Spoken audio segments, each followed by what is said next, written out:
Next, tragedy strikes, accidents happen. Be there when the calls come in. It's back-to-back episodes of Rescue 911. Next on Discovery Health Channel.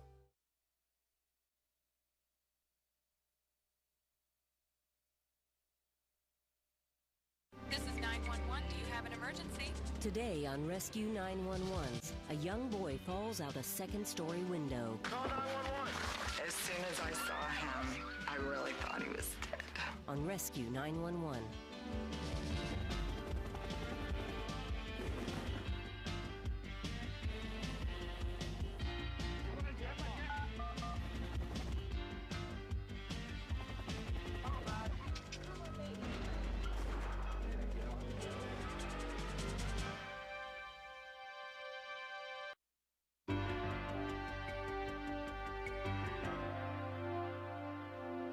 Begin in Mechanicsville, Maryland on June 4th, 1994, where Bobby McKenzie and her two sons were visiting her brother and his family.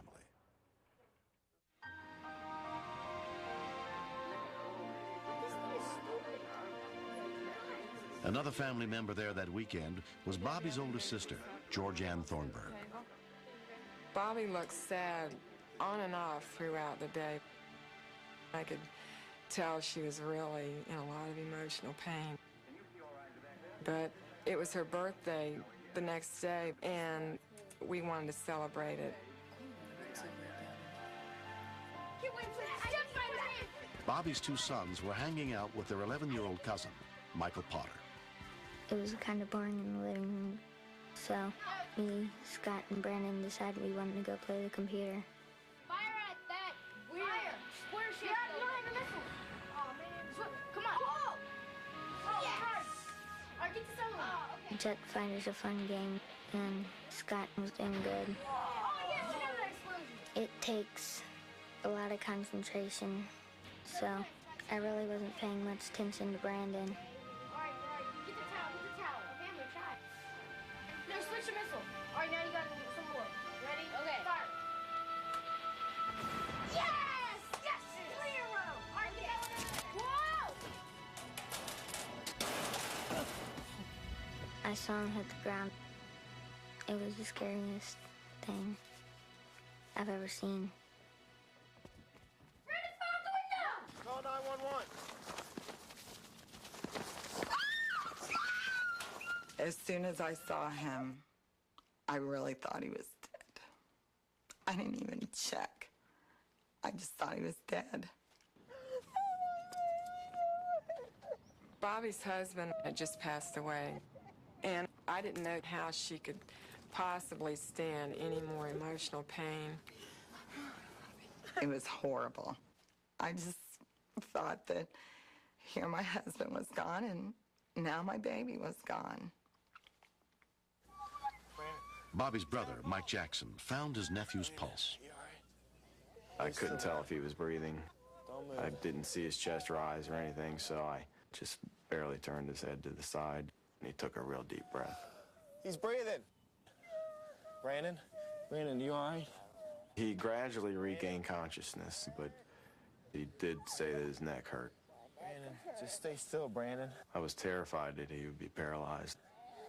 Okay. He kept trying to rise up, so I put my leg over his legs to hold him down.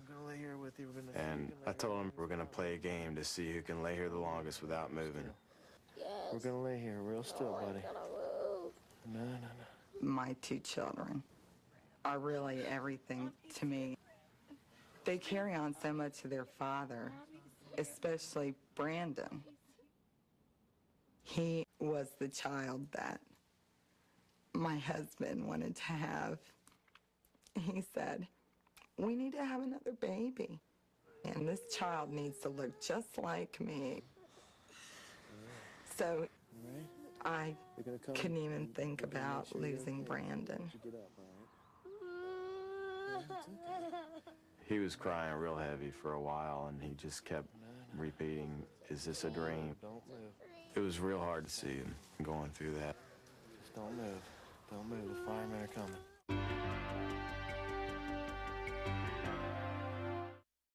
groundbreaking episode of Dr. G, Medical Examiner. We knew there was a problem, even before we opened it, once we started drawing our blood. What seems at first to be an overdose turns out to be something much more. You need to think about these things before you do them. I mean, this is just not natural. What bizarre beauty ritual led to a transsexual's death? Find out on Dr. G, Medical Examiner. Tomorrow at 9 on Discovery Health Channel. If faced with danger, what would you do? Would you react in time? See ordinary citizens become heroes. Rescue 911 continues next on Discovery Health Channel.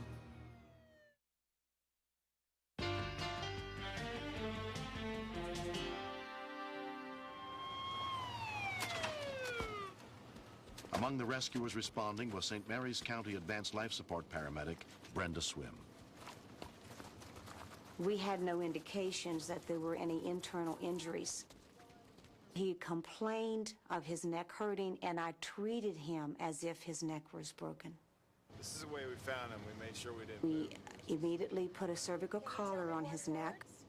We secured his body with straps so that he couldn't move. We're going to help you. There's a lot of people here, and we're going to be doing It seemed like just a bad dream to me, because I thought he was never going to be able to walk again. 7-year-old Brandon McKenzie was flown by a U.S. Park Police helicopter to Children's National Medical Center in Washington, D.C., where he was examined by pediatric neurosurgeon Stephen Schiff. Here on the reconstruction. The CT scan showed what we suspected, that he not only had broken his neck, but that the bones were displaced. There's a broken bone that's here. He had one of the bones actually trapped in front of the bone beneath it. As you know, he's got a broken neck where one of the greatest concern was that he had an unstable neck, and any unusual movement of his head or neck could indeed cause paralysis of all of his extremities. Brandon, how are you feeling right now? Traction was used to try to realign the vertebrae without risky surgery. You've got a broken bone. When a day passed without improvement, neurosurgeon William Chaddock tried one last procedure.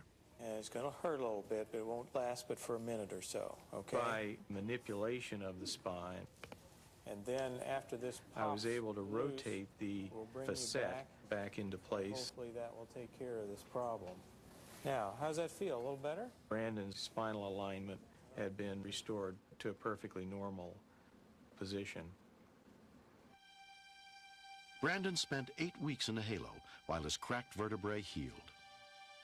The day that the doctor said that he could go back to regular activity, we came home and Brandon got out his rollerblades that he'd gotten for his birthday and never had on. He put them on and skated for 2 hours, and I practically had to drag him in. 9 months have passed since Brandon's fall. I was really impressed at how quick he bounced back. He's a special kid. He's a chip off the old block, really. He looks like his father, and he acts like his father a lot. Losing Greg was like the hardest. I mean, he was a great guy, and he was really good with Brandon. There's no way I could ever replace his father. But I try to be there as much as I can for him.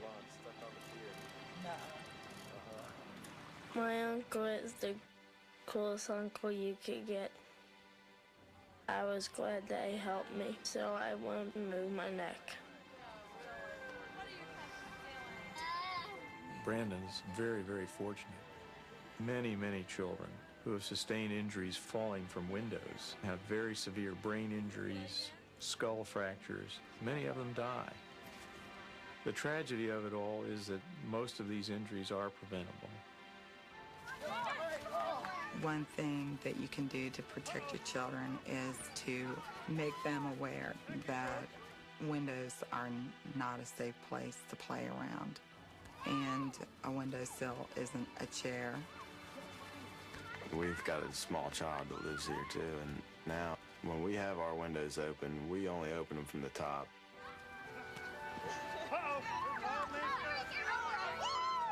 Back here, George. It's been the year from hell. I don't think I could have made it through this if it hadn't been for my family. They all just, they helped me up.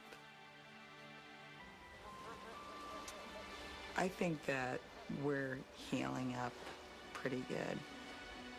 I can't describe how happy I am that things are okay now.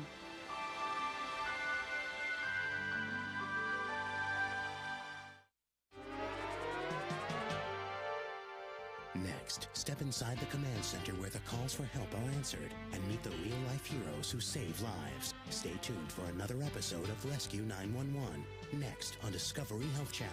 Real life, medicine, miracles.